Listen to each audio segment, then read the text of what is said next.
Olá, meus amigos do Caminho do Evangelho.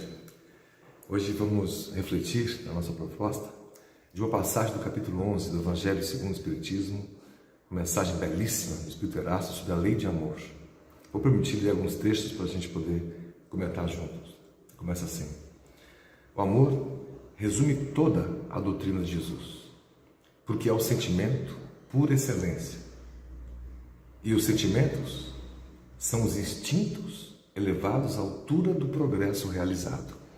O conceito espírita aqui, que Kardec colocou a mensagem de Erasto, os instintos evoluem até se chegarem no nível dos sentimentos. É isso que nós vamos ver. Continua ele: no seu ponto de partida, a gente lá no início, não nesta vida, mas no início da nossa caminhada enquanto espíritos, enquanto almas individuais criadas por Deus, nós só tínhamos instintos mais avançados e corrompidos pelas provas, pelas expiações, pelos erros, pelas tentativas, pelos acertos, pelas dificuldades, obstáculos. Nós temos sensações, mas instruído e purificado, depurado, nós temos sentimentos. E o amor, conclui ele essa primeira parte, é o requinte do sentimento. Então aqui, uma observação. Veja que a vida que nasce de uma forma muito simples e que a ciência ainda não sabe exatamente como todo o processo se dá. Há hipóteses, há teorias que são bem aceitas do início das condições no planeta Terra há mais de 4,5 bilhões de anos atrás, quando nós nos formamos enquanto planeta, e mais à frente, quando a formação da Lua, foi possível o controle das marés, e assim nos oceanos quentes, aquela sopa de elementos químicos, puderam proporcionar, de acordo com o ambiente de calor, temperatura, pressão, raios cósmicos que eram explosões de estrelas muito distantes e cujos raios cósmicos atingiam a Terra, eletrificando todo o processo. E daí nasce aquela vida unicelular, muito simples. E ela vai se desenvolvendo até ganhar uma forma complexa celular. Isso nos passar de bilhões de anos. E a Terra passou, enquanto planeta, por diversas etapas. Ora, esfriou muito e houve uma extinção em massa desses primeiros seres vivos, sobrando apenas alguns, como se fossem tentativas.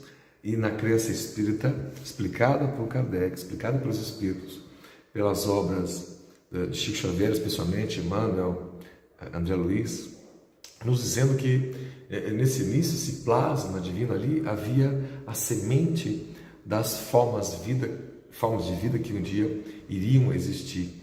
E todo esse processo, desde os elementos químicos na pedra, quase que dormitando, quase que dormindo, se movimentando loucamente, até as plantas, com um processo maravilhoso da fotossíntese. Você veja que há aí um processo, um processamento de usar elementos químicos, e a sobra é exatamente o oxigênio que permitiu depois outras formas de vida absorverem oxigênio e foram se expandindo, graças, portanto, às plantas. E os primeiros animais saíram do mar, puderam ganhar ali, os répteis, os anfíbios, ganhar a terra, até se desenvolverem em múltiplas formas, das aves aos mamíferos, aos demais espécies de vida, as tentativas de entender o período jurássico, dos dinossauros, e depois a extinção destes, isso já há 60 milhões de anos atrás, e as espécies humanas, as primeiras espécies humanas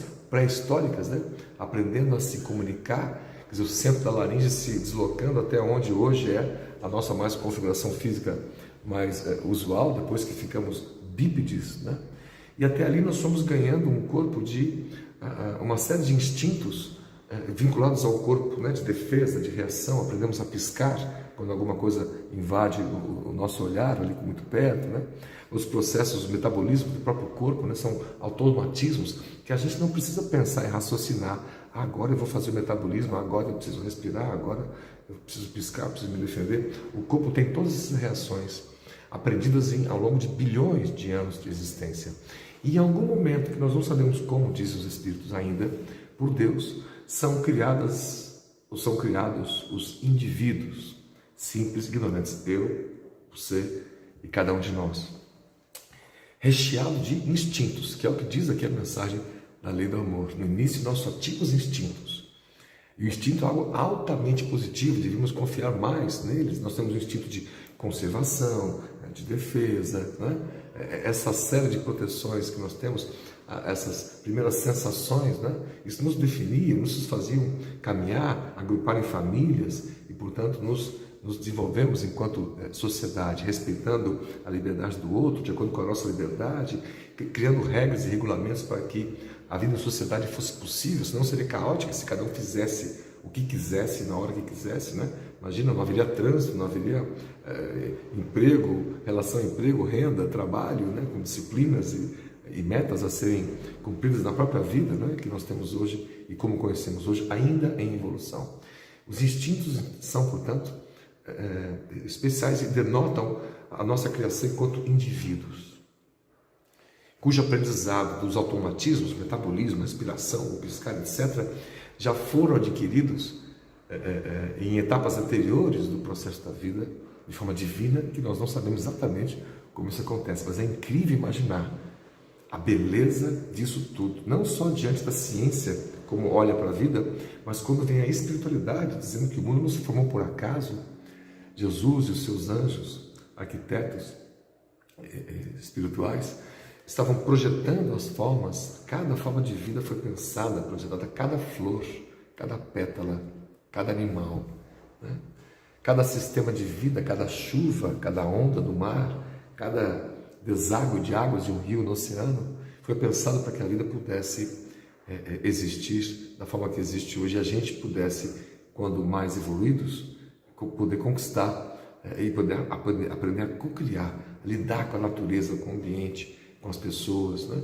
Isso é que define a raça humana enquanto consciente, enquanto inteligente.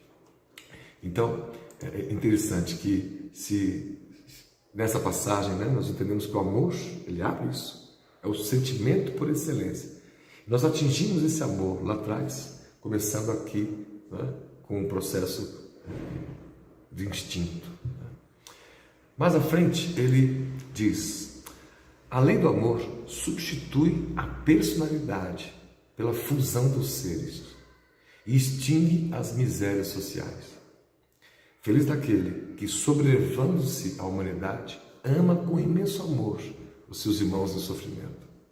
Feliz daquele que faz assim, porque não conhece as angústias da alma, nem as do corpo. Seus pés são leves e sua alma vive como que transportado para fora de si mesmo. Belíssima essa passagem, né? E segue ele dizendo: o Espiritismo, por sua vez, vem pronunciar a segunda palavra do alfabeto divino, amor, a primeira palavra.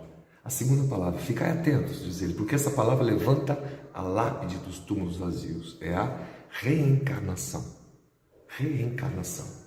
Vencendo a morte, revela ao homem deslumbrado o seu patrimônio intelectual. Qual é o patrimônio intelectual? Quem eu sou hoje? Eu, quando eu nasci ali, bebezinho, há poucos anos atrás, né? 20 anos atrás, né? Ou um pouco mais, ali, 40, quase 50 anos atrás, esse intelecto que eu era, esse ser consciente que eu era ali, bebê, quem estava ali presente? Quem era eu exatamente? Eu estava começando a vida ali? Não.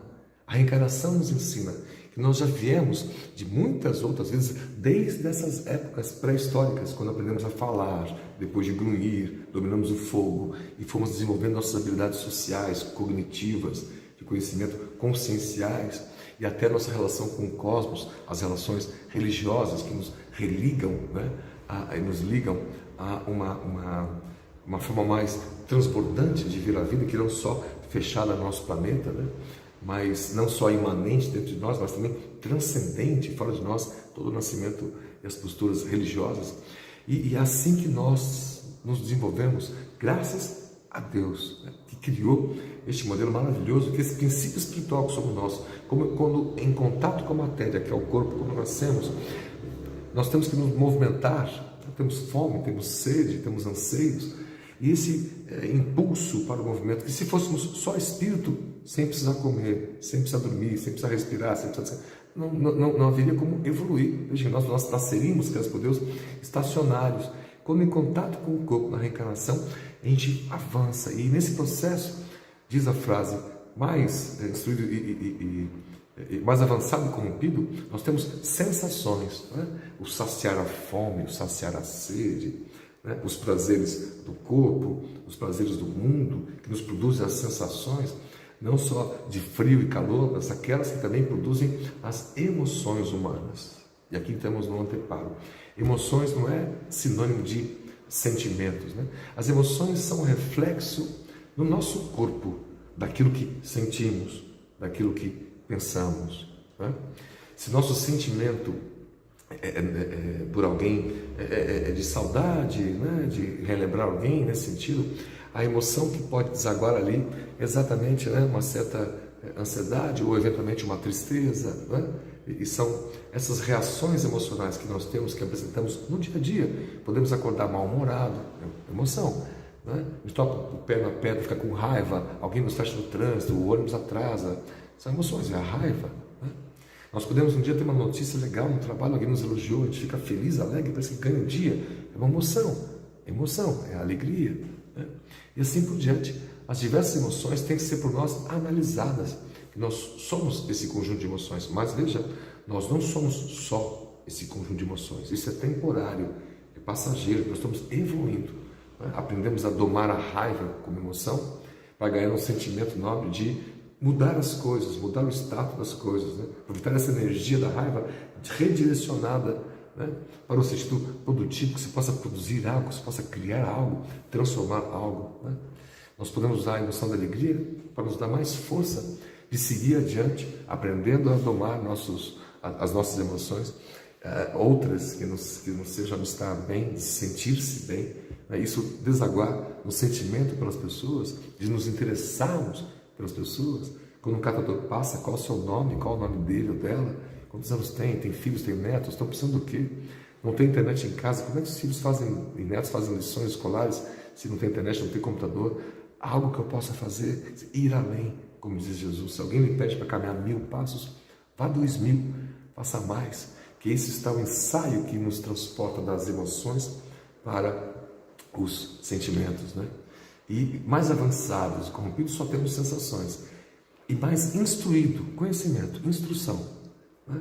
Ir a fundo numa informação, né? Num conceito, num mundo onde a gente está lendo muito pouco e pegando uma notícia de alguém no WhatsApp e já divulgamos como se fosse verdade, acabamos incorrendo num erro, divulgar falsas notícias, falsas informações, né? Esses últimos anos estão aí repletos desses exemplos, né? Então, mais instruído, que é informação, você aprender, observar, absorver, né? Um vídeo, uma leitura, uma palestra, tudo isso nos requinta de informações e conhecimentos. Isso nos ajuda a enxergar melhor as coisas, a decidirmos melhor por uma ou outra coisa, ou seja, a inteligência, que é o primeiro progresso que tem, conforme a questão 780 de Allan Kardec em O Livro dos Espíritos. Depois é que vem o avanço moral. Com a inteligência eu posso discernir entre o certo e o errado, entre o bem e o mal. O conhecimento me deu essa chance de agora chegar neste nível. E quando eu decido ter um comportamento, uma atitude mais condizente com a paz, com a tranquilidade, com o respeito ao próximo, com respeito às diferenças, sem julgar ninguém, sem antes observar a trave no meu próprio olho, como dizia Jesus. Tudo o que ensinou Jesus lá na sua origem, né? Por isso que se diz que o Espiritismo é o cristianismo redivivo, ou seja, você fazer reviver aquela origem que era simples, de vestes simples, ninguém era remunerado para falar de Jesus, ninguém pedia dinheiro para obras sociais de uma ou outra igreja, porque o ambiente era que todos queriam ajudar, como na Casa do Caminho, nessa primeira obra social que reuniu os discípulos do Cristo depois da morte do Cristo, né? Pedro, né? E os Tiagos, né? E assim como vários outros, depois da presença do apóstolo Paulo, né? Que foi um perseguidor cristão, né? Com o nome de Saulo, e a sua conversão, quando entendeu, ou seja, tem uma outra versão, verteu um novo personagem dentro de Saulo, chamado Paulo, portanto agora, que pôde ver a vida com uma imensidão que ele não viu antes. Ele pôde alcançar agora o sentimento, e não só aquela emoção da justiça pela justiça, olho por olho, dente por dente, que ele afetava e machucava, né?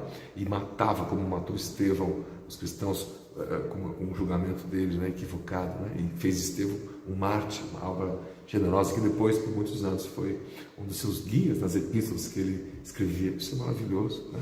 Sentimento, portanto, é essa última etapa que nós queremos e devemos alcançar. Para chegar nisso, nós temos a reencarnação, essa segunda palavra do alfabeto divino. Vamos imaginar, baseado no que a gente conhece da gente hoje, minhas reações, como eu acordo, meu humor, meus julgamentos com as pessoas, minhas postagens, minhas falas, ou especialmente melhor, meus pensamentos. Pode ser que a minha cara está bonitinha, sorrindo para todo mundo, e estou pensando mal de todo mundo. O que vale quem somos é o que nós pensamos, não só o que falamos ou digitamos na internet, né? Vale o que a gente sente. Nós somos o que sentimos, nós somos o que pensamos, né? Por conceito espírita também, né? A reencarnação é que faz nos chegar. Então vamos imaginar quantas vidas que nós já erramos muitas coisas e hoje apresentam, aquele erro no passado apresenta hoje como um medo de avançar aqui e acolá. O medo de determinado tipo de pessoa, de gênero de pessoa, porque já fomos atacados, hoje atacamos demais e temos ali uma espécie de consciência pesada que não sabemos exatamente como, não é muito consciente de coisas que já fizemos, então assuntos que para a gente são difíceis de suportar, períodos de muita depressão que passamos, se a gente não quer enfrentar a vida, trazemos muito do passado, de vidas anteriores, emoções muito fortes que sentimos nesse passado que estão presentes em nós. O pensamento lúcido, consciente do que fizemos não está, mas a emoção que ficou daquilo está. Então a gente tem alguma síndrome, tem algum pânico, alguma fobia, algum medo, que nós não conseguimos explicar olhando só a nossa vida de hoje, e são encontradas explicações quando nós pudéssemos olhar, e um dia olharemos, né? Depois de libertos do corpo mais efetivamente, uma série de outras vidas nossas anteriores para entender esse mecanismo da reencarnação que faz chegar a quem nós somos hoje, baseado muito do que fizemos e pensamos no passado. Erasto completa a mensagem dizendo ele: disse que o homem, no seu início, tem apenas instintos. Aquele, pois, em que os instintos dominam, está mais próximo do ponto de partida do que do alvo. O alvo são os sentimentos, como Jesus nos ensinou. Para avançar em direção ao alvo, diz ele, é necessário vencer os instintos a favor dos sentimentos. Ou seja, aperfeiçoar a estes, sufocando os germes latentes da matéria. O instinto tem essa ligação com a matéria de conservação. Então, no passado nosso, guiados pelo instinto, quem era diferente, uma tribo diferente, um biotipo diferente, a gente já se colocava numa posição de guerra, de ataque. Isso não era solidário, fazer amigo com outras tribos, outros clãs. Ou a gente dominava ou era dominado. E a história é muito feita disso, de processo de dominadores e dominados. E sempre em guerras, uns com os outros, muito guiados pelo instinto. O instinto que o corpo determina, não é? Fazia com que as famílias eram difíceis de serem consolidadas, né? Pois que o homem, instintivamente, lá na sua pré-história, tinha como modelo biológico quase que a poligamia, quase como no reino animal, em boa parte dele, não em todo, né? Em relação de macho e fêmea, mas não somos macho e fêmea animais. Nós temos uma individualidade que foi separada, destacada do resto da evolução, dos demais componentes da evolução, né? Que são, de uma certa forma, um amparo nosso, um arcabouço profundo de cada um, de todos nós. E assim nós temos um mecanismo, uma missão de domar as nossas más inclinações, más tendências, instinto, etc., sensações. Isso, aliás, é o conceito do espírita que Kardec colocou e apontou. Reconhece-se o verdadeiro espírita pela sua transformação moral, sensações para sentimentos, e pela sua força em domar as suas más inclinações. Ou seja, é o papel nosso domar as inclinações que só o corpo aponta, o imediatismo, o curto prazo, os prazeres, etc. Essas lógicas todas vão sendo modificadas quando a gente vai aprendendo a amar e a respeitar as pessoas. Então, aquele diferente que no passado a gente subjugava, o outro sexo diferente que no passado a gente subjugava, maltratava, hoje estamos aprendendo a tratar como igual, a deixar de lado velhos machismos, velhos maneirismos, em toda a área humana, não só na área pessoal da relação humana um com o outro, mas de vizinho com vizinho, de cidade com cidade, de um país com outro país e dentro de si mesmo. Ele continua, os instintos são a germinação e os embriões dos sentimentos. trazem consigo um progresso, como a bolota oculta o carvalho. Os seres menos adiantados são os que, libertando-se lentamente de sua crisálida, permanecem subjugados pelos instintos. Então, ainda hoje, a nossa postura de julgar alguém, de apontar o dedo a alguém, que o outro errou, que aquele outro está errado, que aquele outro é assim, aquele outro é assado, faz com que a gente só olhe para fora, desrespeitando uma lei básica do amor proposta por Jesus, que não julgueis, para que não sejais julgados. O julgamento é implícito no processo de evolução, mas ele se dá de forma natural. A nossa luz, nossa capacidade de nos iluminarmos é facilmente perceptível pelos espíritos superiores. Não há como a gente esconder, como faz aqui, né? Cheio de pensamento oculto, ruim, negativo. A gente passa uma imagem, posta numa rede social, uma imagem tão tranquilo, tão bonzinho, né? No fundo vivendo conflitos íntimos, severos. Os espíritos percebem isso, que deixam pontos, né? São pontos luminosos na nossa própria alma, é no nosso corpo espiritual, depois de despojado desse corpo físico, né? Então é muito interessante a gente perceber que enquanto as emoções, isso a ciência diz, estão ligadas ao corpo, os sentimentos estão ligados mais à mente. Ciência, eu digo mais à psicologia, né? Então você veja que no conceito espírita, a alma ela tem a sua primeira conexão, onde a Luísa aprendemos isso, do Chico Xavier, em Evolução dos Mundos e diversos outros livros, né? Tem a conexão ligada à nossa mente, ao nosso corpo mental, faz parte do nosso corpo espiritual, o espírito que cada um de nós é. Quando ligado ao corpo, a ligação se dá pelo centro coronário, pelo centro cerebral, que depois é conectado aos demais chakras, ou centro de força, como queiramos chamar, aí, pelo corpo, né? E fazendo esse processo energético é bastante importante, que um dia nós compreenderemos melhor o impacto das emoções, da nossa saúde, por exemplo, né? Aí nós vamos compreendendo de forma mais ampliada o quanto as emoções produzidas aqui pelo cérebro e pelo corpo podem impactar no nosso processo de sentimento, nosso processo evolutivo, nosso processo espiritual. É o espírito quem sofre, é o espírito quem pensa, não é o corpo. O corpo reage a isso, né? A emoção do desespero, a emoção da raiva, a emoção da tristeza, que pode descambar para uma emoção muito mais forte e poderosa, que é a própria depressão, que é uma grande pandemia, segundo a ONU, para os próximos anos, né? Já era previsto isso antes dessa mesma pandemia viral que estamos vivendo. Então, nossa conclusão é que diante desse quadro espírita mostrado pelos espíritos, da grandeza da vida, desde quando começamos até hoje, e daqui de hoje, até essa caminhada, até entendermos esse processo evolutivo em direção ao amor por todas as pessoas, por todas as outras formas de vida, como fazia Francisco de Assis, que conversava com as borboletas, conversava com as mariposas. As mariposas, aliás, são mais desprezadas, porque as borboletas são mais bonitas, devem saber. Seu nome vem de Mari, de Maria, irmã de Jesus. Dizem as lendas antigas que quando uma mariposa passa perto da gente, é o amor de Maria ali presente, né? É interessante isso, né? Nesse conceito, claro, estou tratando aqui uma lenda, mas vale dizer que este amor de Maria, mãe do Cristo, né, é um exemplo magnífico, né? Santo, nesse sentido filosófico, de como devemos amar a todos indistintamente. O que erra hoje e é objeto da nossa raiva e desprezo hoje é amanhã nosso irmão, pela reencarnação.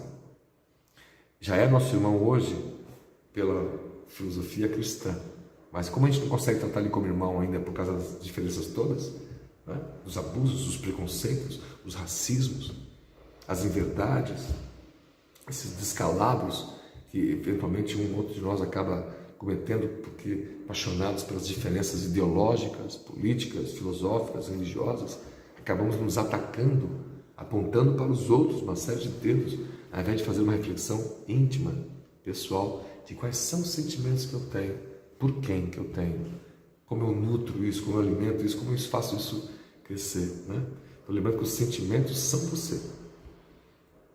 Nós somos um conjunto de sentimentos que são despertados pelo pensamento. Estamos aqui didaticamente separando uma coisa de outra, mas um pensamento sempre gera um sentimento. Pense em alguém que você gosta muito, que já partiu, um sentimento de saudade, de carinho, de respeito. Por outro lado, você pensa em alguém que você tem uma série de medos e dificuldade de tratar, o corpo chega a produzir as emoções, né? Palpita o coração, só de pensar naquilo, né? O coração acelera e assim por diante, né? O corpo vai reagindo com as emoções àquilo que nós somos no campo de sentimentos. Então, quanto mais equilibrados serão nossas reações, tanto mais equilibrados são e seremos nós mesmos no futuro. Que a lei de amor de Jesus nos inspire a continuar avante, a domarmos nossas paixões humanas, a fazermos olhar para o outro com mais carinho, com mais mansuetude, com mais doçura e com mais ternura. É isso que ensina a lei de amor e a reflexão de hoje. Muita paz a todos.